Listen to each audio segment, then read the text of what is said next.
తీన్మార్ మల్లన్న విషయంలో చూసుకున్నా కూడా గతంలో జర్నలిజం చేసుకుంటా ఒకప్పుడు బీజేపీ పార్టీ, ఇప్పుడు కాంగ్రెస్ పార్టీ. సో ఇదంతా ఎట్లా చూసుకోవచ్చు సార్? ఎందుకంటే ఇప్పుడు ఏదైతే కాంగ్రెస్ పార్టీ విషయంలో చూసుకున్నా కూడా గతంలో కేసీఆర్ ప్రభుత్వాన్ని ప్రశ్నించి అంటే అట్లాంటిది ఏదైనా కాంగ్రెస్ పార్టీకి జరగొద్దని ఎమ్మెల్సీ ఇచ్చి పక్కకు కూర్చోబెట్టింది అనుకోవచ్చా?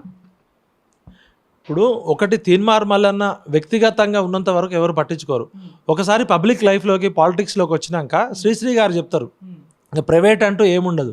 పబ్లిక్లోకి వచ్చినాక అన్ని రకాల రాళ్ళు వస్తాయి, పూలు వస్తాయి, చప్పట్లు వస్తాయి, నిరసనలు వస్తాయి, విమర్శలు వస్తాయి, అన్నిటినీ పట్టుకోవాలి.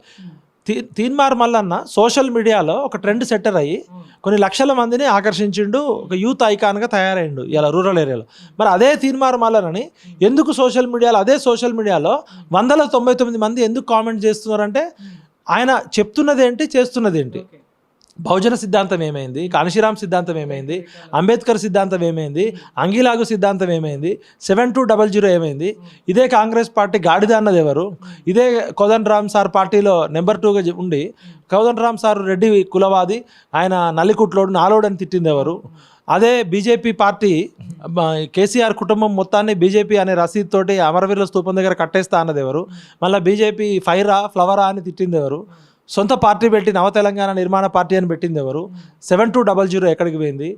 రైట్ టు రీకాల్ ఎక్కడికి పోయింది? రైట్ టు రీకాల్ అనేది నాకు నేను పెట్టుకుంటే కాదు, పార్లమెంట్లో చట్టం కావాలి, దానికి రాజ్యాంగ సవరణ జరగాలి.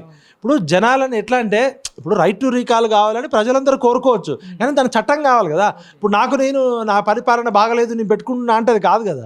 రైట్ టు రీకాల్ అనేది ఒక చట్టం కావాలి. చట్టం కావాలంటే పార్లమెంట్లో రాజ్యాంగ సవరణ జరిగి దానికి జరగాలి. ఇప్పుడు వినేటోడు ఎరిపప్పు అయితే చెప్పేటోడు కేసీఆర్ అని అప్పుడు మనమే తిట్టినాం. తర్వాత చెప్పే కేసీఆరే ప్రజలు కొండెరిపప్ప చేసిరు. మనం ఏదైనా చెప్తున్నామంటే దానికి శాంటిటీ ఉండాలి, ఫాలో కావాలి. తీన్మార్ మల్లన్నని ఆకాశానికి ఎత్తిన ఈ సోషల్ మీడియా వారియర్సే ఇలా తీన్మార్ మల్లన్నని దుమ్మెత్తిపోస్తున్నారు. అంటే ఆయనతో పాటు పనిచేసిన 10 మంది ఉంటే 10 మందిలో 10 మంది తిడుతున్నారంటే ఎక్కడో లోపం ఉందని అర్థం. సో అంటే మరి ఈ లోపాలని చూసుకుంటే మరి ఏదైతే వచ్చే ఎలక్షన్లో చూసుకుంటే అంటే ఎదురుదెబ్బ పడవచ్చు అది ఇప్పుడు మనకు స్పష్టంగా కనబడుతుంది కదా. ఇప్పుడు తీన్మార్ మల్లన్న అంటే ఒకప్పుడు ఎంత ఆదరణ ఉందో ఇప్పుడు ఎందుకు అంత వ్యతిరేకత వచ్చిందంటే ఆయన చెప్పేదానికి చేసేదానికి ఒక నిలకడ లేదు. అన్ని పార్టీలు అయిపోయినాయి, సిద్ధాంతం అయిపోయిండు, రోజుకో మాట మాట్లాడుతూనే వచ్చింది. ప్రతి మనిషిలో మంచి చెడు ఉండొచ్చు, బట్ మనం పబ్లిక్ లైఫ్లోకి వచ్చినప్పుడు మనం ఏం చెప్తున్నామో అది ఆచరిస్తే గౌరవం ఉంటుంది. ఆయనకి ఇంకా వయసు ఉంది, ఇంకా టాలెంట్ ఉంది, ఆయనకేమి ఎమ్మెల్సీ గెలవనంత మాత్రం ఆయన రాజకీయ జీవితం ఏం పోదు.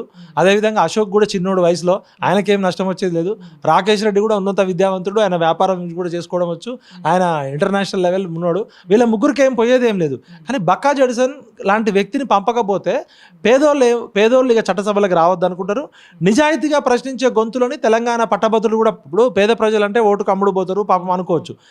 ఈ పట్టభద్రులు చదువుకున్న మేధావులు మీరు ఆలోచించండి. నేను చెప్పినా అని కాదు, మీకు నచ్చిన వాళ్ళకే ఓటేయండి, బట్ బక్కా జడ్సన్కి ఆ యోగ్యత అర్హత ఉందా లేదా చూడండి. మీరు ఎవరైనా మీరు ఎంచుకునే ప్రజాప్రతినిధి ట్రాక్ రికార్డును బట్టి మీరు వేయండి. మీకు ఎవరు నచ్చితే వాళ్ళకు ఓటేయండి. నేను మాత్రం ఈ నలుగురిలో నాకు దగ్గరుండి చూసినా కాబట్టి నష్టపోయిన వాళ్ళని కాపాడుకోవాల్సిన బాధ్యత మనందరికీ ఉందని రిక్వెస్ట్ చేస్తాను. ఇప్పుడున్న పరిణామాలు చూసుకుంటే అటు ప్రధానంగా 3 పార్టీలు ఉన్నాయి, అంటే బీజేపీ కానీ, బీఆర్ఎస్ కానీ, కాంగ్రెస్. వీళ్ళేమో ఇండిపెండెంట్గా. సో మరి వీళ్ళకు ఛాన్స్ ఉంటుంది అంటారా గెలవడానికి? మరి అసలు ఎమ్మెల్సీ ఎలక్షన్స్ అనే దానిలో రాజకీయ పార్టీ సింబల్ ఉండదు, రాజకీయ పార్టీ గుర్తు కూడా ఉండదు.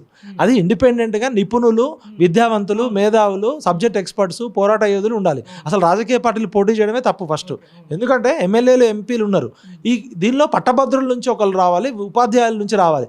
రాజకీయ పార్టీలు ఇక్కడ కూడా దీన్ని కూడా 100 కోట్లు ఖర్చు పెట్టి 32 నియోజకవర్గాల్లో హోర్డింగ్స్, పెద్ద పెద్ద ప్రచార సభలు పెట్టి, ఇప్పుడు ఒక్కొక్క మీటింగ్ పెట్టాలంటే 5 లక్షల నుంచి 10 లక్షలు ఖర్చు అవుతుంది. భోజనాలు, ట్రాన్స్పోర్ట్, ఫుడ్, అకామిడేషను, పబ్లిసిటీ ఖర్చు, ఎవడు పాట వాడు రాయించుకొని డప్పు కొట్టుకోవడం. ఇప్పుడు నాయకుడు నిజాయితీ పరుడైతే ప్రజలు డప్పు కొడతారు.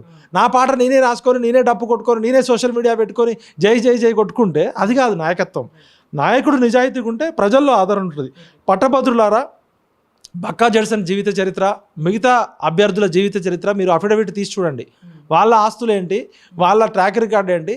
సొంత కారు కూడా లేనోడు, ఎటువంటి రక్షణ లేనోడు, శారీరకంగా ఇబ్బంది ఉన్నప్పటికి కూడా ప్రాణాలకు తెగించి కొట్లాడుతున్నాడు. త్యాగం ఎవరిది, భోగం ఎవరిది? ప్రజల సమస్యల మీద పోరాడుతూ లాభపడ్డది ఎవరు? ప్రజల సమస్యల మీద పోరాడుతూ నష్టపోయింది ఎవరు? నష్టపోయిన వాళ్ళకి మనం ఉద్యమకారులు అంటాం. ఉద్యమం అంటే కోల్పోవడం, ఉద్యమం అంటే లాభపడడం కాదు. ఉద్యమం పేరుతో ఇప్పటికే కేసీఆర్ కుటుంబం లక్షల కోట్లు సంపాదించిందని మనం తిడుతున్నాం. మరి ఈ ఉద్యమం పేరుతో వీళ్ళు లాభపడుతున్నారా, నష్టపోతున్నారా? వీళ్ళకి పేరు వచ్చింది, డబ్బు వచ్చింది, పబ్లిసిటీ వచ్చింది, ఇంకా అతి చేస్తున్నారు. అతిని ఎక్కడో కూడా కంట్రోల్ చేయకపోతే అతి సర్వత్రా వర్జతే ఉంటుంది. కాబట్టి ఖచ్చితంగా పట్టభద్రులారా మీరు ఆలోచించండి, ఓటును అమ్ముకోకండి, ఓటును నమ్ముకోండి. సారా సీసాకో మందు బిర్యానీకో బీరుకో అమ్ముడుపోకండి. ఇప్పుడు కొన్ని పార్టీలు 5,000 రూపాయలు కూడా ఇవ్వడానికి సిద్ధపడుతున్నాయట. కొన్ని పార్టీలు ఆల్రెడీ ఫేజ్ 1 ఫస్ట్ 2,000 ఇస్తారట, ఓటు వేసి వచ్చినాక 3,000 ఇస్తారట.